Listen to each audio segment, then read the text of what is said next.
Hello everyone, this is Tonelli. Welcome to the first video of the new series, Theory Thursdays. And we're going to kick things off today with maybe the most fundamental and important aspect of music theory, which is the musical notes.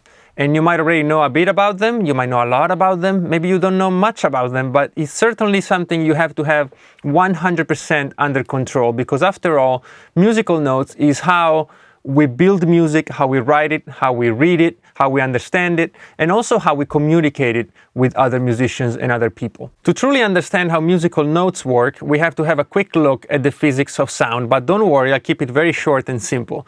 Basically, when you're hearing a sound, you're hearing vibrations that are traveling through the air. And the speed or frequency of these vibrations determines the pitch you hear. So if you hear a very low bass note, what you're hearing is a very slow frequency wave. If you're hearing a very high-pitched sound, like maybe a mosquito buzzing in the room, then you can assume you're hearing a very fast frequency wave. Okay? There are many more aspects to sound and to waveforms, but for now this is sufficient. So when you look at it that way, you can assume that there's an infinite number of frequencies and therefore there should be an infinite number of pitches. And in a sense that's true, but there are two very important limiting factors when it comes to notes. The first one is that we as humans can only hear sound down to 20 hertz and up to 20,000 hertz. This is our optimal range. That's actually usually reduced by age, exposure to high volumes, and so on. But let's assume 20 hertz to 20,000 hertz. So that's already a limitation. The second limitation, and probably the most important, is that while the frequencies might be infinite, the number of actual pitches is, in practical terms, limited. To illustrate this, let's take a standard A note above middle C. This note has a frequency of 440 hertz. Now, if we raise the frequency slowly, we could get higher and higher pitches as we move up. But eventually, and here's the trick, eventually we'll reach a point where we find another A note. And that A note is found exactly at twice the frequency as the previous one. So if we had a 440 hertz A note, at 880, we'll get another A note.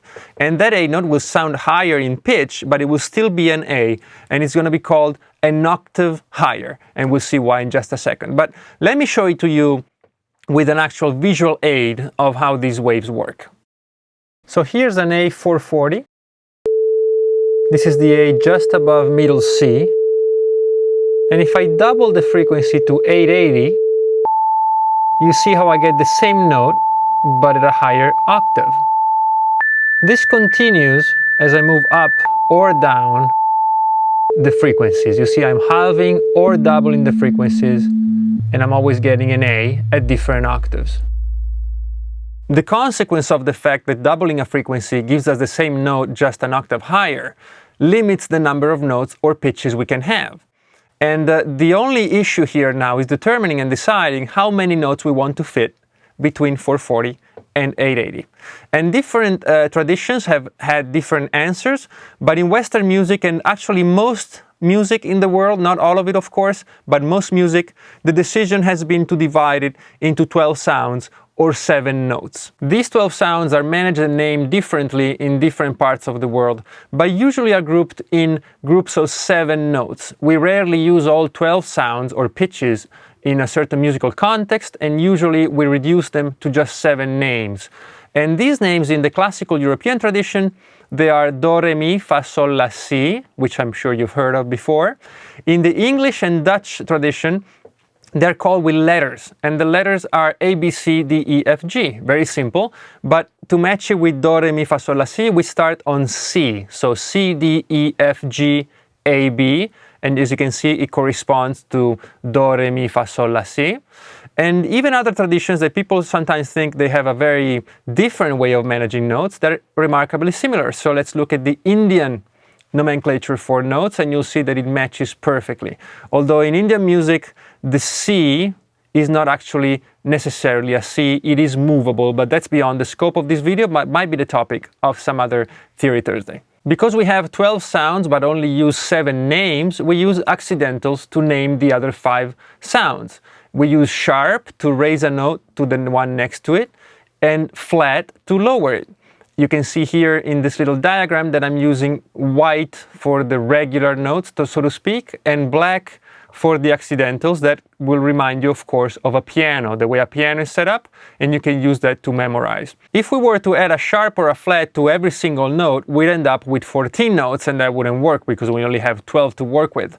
So, in broad terms, we only use sharps and flats between the following notes: between C and D, with C sharp and D flat; between D and E, with D sharp and E flat; no sharp or flat, so no accidental between E and F; and then again we have an accidentals between F and G, between G and A, and between A and B.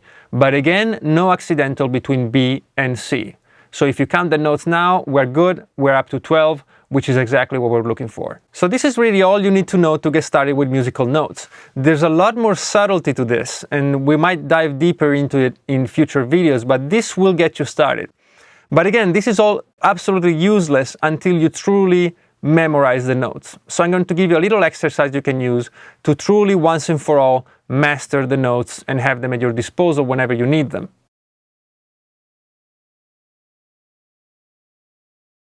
For the next few days or few weeks, you should practice reciting the notes in any order with any alteration, so any sharp or any flat. And you should basically do this. You should start from C and decide if you're going ascending or descending, and decide on whether you're practicing your sharps or your flats. So let's say we're just practicing ascending with sharps. Here's what I want you to do. I want you to say the notes in this order: C, C sharp, D, D sharp, E, F, F sharp, G, G sharp, A sharp, B, C. That's simple. You can make it a lot faster as you get more proficient with it. Then you might want to practice it going down, again with sharps maybe. So C, B, A sharp, A, G sharp, G, F sharp, F, E, D sharp, D, C sharp, C. Now maybe I want to practice going up, ascending, but with flats. C, D flat, D, E flat, E, F, G flat, G, A flat, A, B flat, B, C. And then you can practice it descending. And mix it up, and do it as often as you can. At a certain point, you'll feel that you truly have mastered the notes. And don't stop until you really 100% think you have it, because this is, after all, where everything else comes from. So when you're studying a chord, by the way, make sure you check out the One Chord a Week series, which runs in parallel to this. Here's a link. And when you learn a new scale, when anything you have, or when you want to practice your ear training, it all comes down to knowing what the notes are. And it's really that simple. So I'm going to leave you with this exercise. I hope you enjoyed this first video of the Theory Thursday series, and I will see you very soon with a new one. Please subscribe, like, comment, help me out with the channel, maybe by spreading the word. But more important than all this, I hope that you found it useful. I will see you very soon with a new one. Stay tuned, and bye-bye.